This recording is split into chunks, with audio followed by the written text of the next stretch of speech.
252. Hollywood does do the whole throw you a bone aspect. They will say, all right, so this character here, you'll be the, like, what I'm thinking for is back on TV is, what was that show, Dynasty? Never watched it. They built up, I mean, really, it was about those two women. It was, what was her name, Joan Collins' character and Linda Evans. Linda Evans. I mean, because really the guys on the show were kind of like, they really played second fiddle to what they were doing. But they always were cat fighting frenemies. Like, that was, I think that phrase was coined because of the relation. They didn't have a name for what Crystal and, what was it? Alexis. Yeah. Boy. Well, I am really remembering a lot of Dynasty. There you are. Off the dome. Oh, yeah? Would you remember the sequel, Dynasty 2, The Colbys? No, but I do know that there's a reboot on right now, and I have not watched one episode of it. Wow. Yeah. But there is a reboot, and the other family is black. I know they did that. I got another blast from the past for you. What's that? Inspector Gadget. Penny solved all the cases. Yeah, she did. She was the brains behind the show. Even though the dog was named Brain. Yeah. She was the actual brains behind the show. Did we actually cover Mary Tyler Moore on the show, or did we just hit that pre? Because the moment of her throwing her hat up in the air is probably the iconic '70s feminist moment. She's gonna make it after all. On your mark, get set and go now. That's now you just jump back to Laverne and Shirley. Oh yeah, doing it the wrong way. That's Laverne and Shirley. Wait.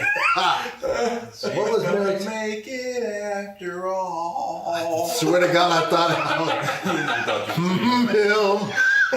I really thought I was singing that song. That's so weird. In my head, it still sounds like that. It's time for some theme song mashups, right? Wow. Yeah. Mary was also the first, as we said, the first one to wear pants on screen. She didn't have to wear a dress. She busted out the capris. Yeah. And that was like mini scandal at the time. Like, oh my, she can't do that. You might be able to see her butt. And she's like, yes, you can. Check it out. And that was, instead of it being a horrible thing, she's like, yeah, so what? Get over it. And people did for a minute. Yeah. Oh man, what about Taxi? What's her name? Mary Lou Henner. What was her character's name? I don't remember. Elaine, yeah, she was a very strong character in that show. She was. But she was the strong character because as being the only female on a male-dominated cast, she had to hold her own, so to speak. But there was a lot of talent on that show too. So the hard part about her was negotiating who she was going to be on the show, because if I can remember correctly, they kept trying to make her the love interest, but it never really it never panned out. It never panned out because she was always supposed to be the love interest to Judd Hirsch's character, but he was too old for her. Way too old. Alex Freer. Well, just about everybody tried to get with her at some point. Remember? Yeah. That's the name. That was his name on Taxi. And what was Tony Danza's name on Taxi? Tony. Speaking of talent, Jim Ignatowski. In fact, he was Tony Banta, because they didn't even want to get too far away from Danza lest they confuse him. Lest anyone forget who's playing. Two syllables. There's an N and an A in it. You got this, right, Tony? Thinking of a number between 1 and 3.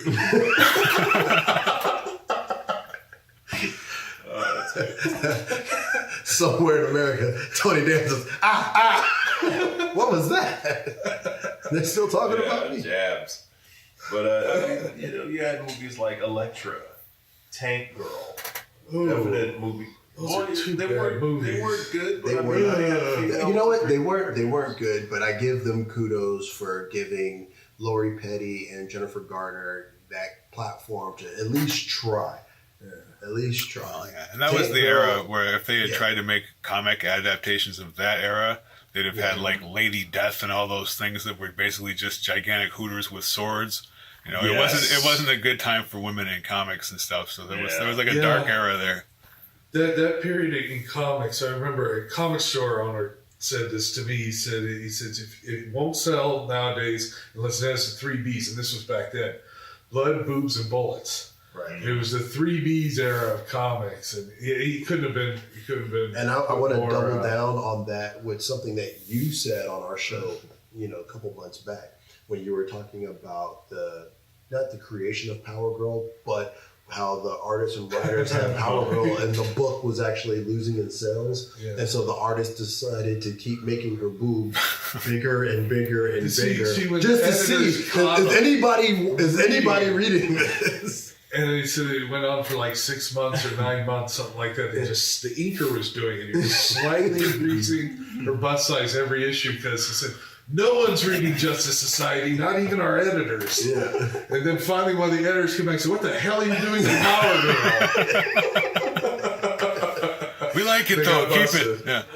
And now it's Earth 2 Kara, and she has had probably one of the most complicated origin backstories out of all DC characters. Well, that bra alone is probably it's been changed. It's been first she was, they said she was a Kryptonian. Then she wasn't. She was an Atlantean. First, there were 2 Supergirls, Earth 1 and Earth 2. Right. The one we know is Supergirl today. She was what, Earth 2, and then Earth 1 was Power Girl, the Golden Age. This is why I have a problem with DC. Yeah, I think.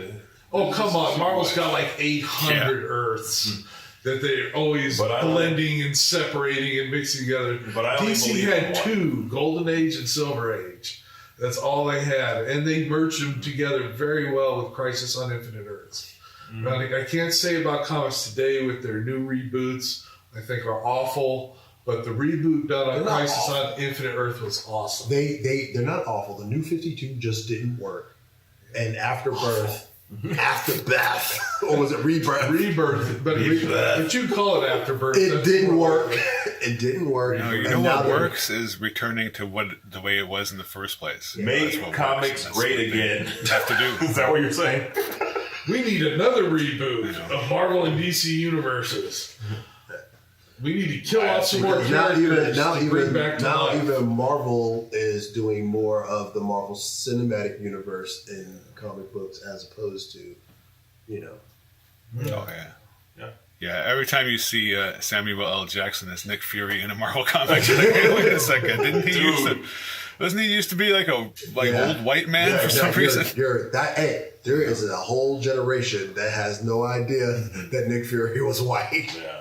That's played by the Hawk. Yeah. In the movies, on the cartoons, and in the comic books, it looks like a character. Nick Fury looks like Samuel L. Jackson. It's not even like they're trying to make him look different. They're trying to make him look like Sam. Well, I mean, really, if you look at the comics he was in before that, Sergeant Fury and the Howling Commandos, Nick Fury, Agent S.H.I.E.L.D., those weren't big chart-topping comics. No, of course not. They weren't, if you asked some kid wearing a costume who Nick Fury was, before the Marvel movies, he wouldn't have been able to tell. No, I 100% agree. He was a B-list character, and now he's an A-lister. Yeah, sure. So, what, you don't think he could join the A-list with that film with Hasselhoff playing him? Nick Fury, Agent of S.H.I.E.L.D. Not good, but at least he was chomping on a cigar. I haven't seen Sam smoke a stogie yet. They're not allowed to. They're not allowed to have cigarettes or cigars in comics, so they just leave it off in the movies too. Really? R-rated movies only. And also, smoking in a film will bump your rating up now. I did not know that. So you can either hit those 2,000 things or smoke one cigar. Crazy. Let's go back to women in movies. Make it a comic book movie. Let's talk about Batman Returns. Michelle Pfeiffer as Catwoman. I'm saying, when I watched this movie, what was it, like 92, 91, 92? 92.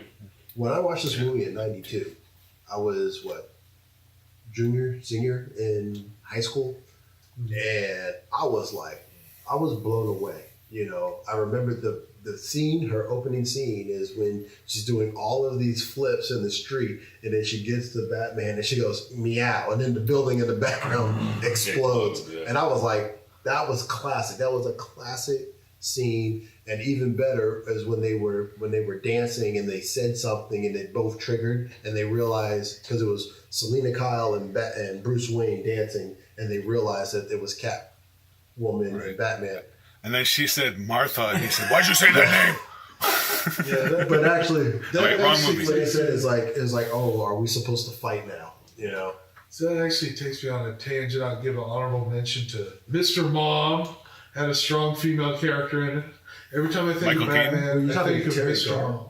Yeah. Well, because she took the took job. over the breadwinner position, stood up to her boss, and was hitting on her. She's a very strong character in the movie. And every time we have the Michael Keaton Batman, I just think of Mr. Mom. Every time it's mentioned.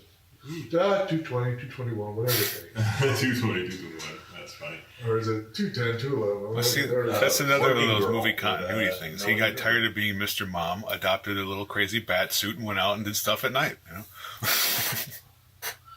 Yeah, that was. Oh, they're all connected. Yeah. More than a woman. Short Circuit. yeah. More than a woman to me. Who was it? It was Michael Keaton, then Val Kilmer, then George Clooney. Yeah, wasn't it? George Clooney was bad. Hey, Ouch. and I know we're going off topic here a little bit, but Clooney is credited as being the worst Batman, but I think it really went sideways with Kilmer, and I think that's really Joel Schumacher. Joel Schumacher doing his bullshit. We got the train off the rails in Batman Forever, which is a Harvey, enjoyable. Harvey, I'm Batman. Except for the ending that didn't make any sense. That was the part that's when the movie stopped being good, and then the second movie that came after that completely followed up on the not making sense. Yeah, and the female characters in those movies, not great. Drew Barrymore and Vivica Fox. Oh my dear lord! Or are you talking about Alicia Silverstone? I'm talking about Uma Thurman. Oh, Uma. Yeah, That's right. Yeah. Bomb. Bane was working for Poison Ivy. Bane was a henchman. Poison Ivy. That was weird. That was a terrible movie. Well, you know what? Let's not. I'm done talking. Yeah. All right. Edit all of that out because none of it. our train has derailed as well.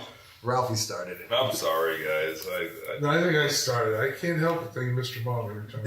No, but you make sense with the whole Terry Garr thing because you know what? That's the funny thing is I forget that part of Mr. Mom. Yes. I forget that part of Mr. Mom about the reason why they did to switch roles and what she did for her family at that time. Because in my head, I'm always looking at the guy who was basically it was the other side of the story. It's hard being a homemaker. You know, when you're at home and you just got the kids, I can tell you from real life, man. When I have a woman, when I'm living with my children's mother, it's easier to raise them than without. Yeah, as you notice, we kind of really stayed away from women in music. Oh, that's right. Well, it'd be a whole separate episode. They had that down a little bit earlier than they did in these other media. You know, that's true. Chicks That Rock got an early start, so that was good. Your Tina Turners, Aretha Franklin's. Yeah. Janis Joplin. I mean, yeah, I was just thinking about that. We really didn't hit in our little group. Let's do that. Let's do women in music. Okay, on another show. Another show, women in music. Sounds good. Across all genres, because I was Jets. on a The Joan Jets. You know what? I completely messed up because on an episode of This Weekend, we were talking about Coal Miner's Daughter, and we were talking about it, and I didn't even mention once that it was a biopic about Loretta Lynn being, a very hugely successful country singer. Mm-hmm. And it just moved on. And of course I know this in my head, but I think I went off on a tangent on Tommy Lee Jones or something like that. And you know what I'm saying? Sometimes you just And then you think about it later, and then I already uploaded it and everything, and we already did it, and I was like, fuck, man. I didn't even talk about the most important part of I'm the saying movie. the female centric part of the movie. I've never done that. Going on a time we don't. 52.